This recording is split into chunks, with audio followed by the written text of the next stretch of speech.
the warmth of a bright morning, a mother cat and her kittens sleep nestled together in peaceful slumber. Unfortunately, the mother cat must leave to search for food, leaving the kitten alone.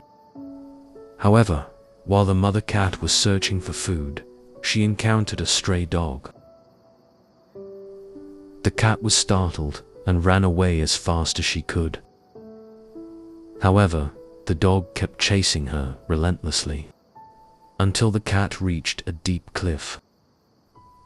The cat leaped as high as she could, but the cliff was too wide, causing her to fall into the ravine below.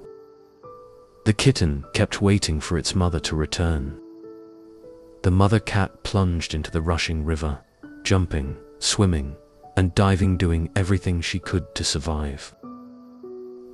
Clinging to a large rock, she hoped someone would come to rescue her. Her hope came true when an eagle appeared, intending to rescue her. However, the cat was too heavy, and the eagle couldn't lift her. In the distance, a human figure appeared, and that person successfully rescued her. And now, the cat family is finally reunited.